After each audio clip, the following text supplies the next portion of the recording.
இருக்கிற வெட்கங்களை குறித்து கவலைப்படாதீர்கள். கர்த்தர் மாற்ற வல்லமையுள்ளவராய் இருக்கிறார். குனிந்த தலையை கர்த்தர் நிமிர வைக்கிறார். நம்முடைய தலையை நிமிர வைக்க வேண்டும் என்பதற்காக அன்றைக்கு அவர் தலை கவிழ்ந்தார். அன்புக்குரியவர்களே, இயேசுவின் நாமத்தில் உங்களை வாழ்த்துகிறேன். இயேசப்பா உங்களை ஆசீர்வதித்து நடத்துவாராக. பிலிப்பியர் 1:20 நான் ஒன்றிலும் வெட்கப்பட்டு போகாமல். அன்பானவர்களே, ஒன்றிலும் வெட்கப்பட்டு போவதில்லை என்று பவுல் சொல்லுகிறார்.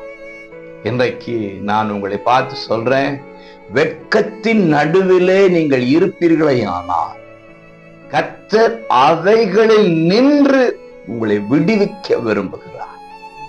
உங்கள் வெட்கத்துக்கு பதிலாக இரட்டத்தமையான நன்மைகளை கர்த்தர் காண செய்வார்.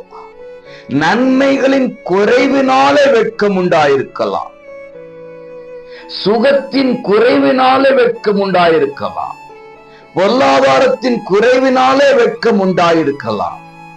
ஏதோ ஒரு வெட்கம், ஏதோ ஒரு வகையிலே வெட்கம் உங்களை சந்தித்திருக்கலாம்.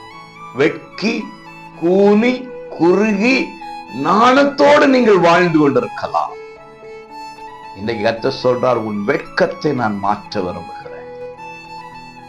ஆகவே நம்மை நிமிர வைக்க போகிறார், சந்தோஷம் அடைய வைக்க போகிறார், துக்கங்களை மாற்ற போகிறார். வாழ்க்கையில வெட்கங்கள் மாறுகிற நாளாக இந்த நாள் மாறப்போகிறது. நன்மைகளை காண்பீர்களாக. God bless you.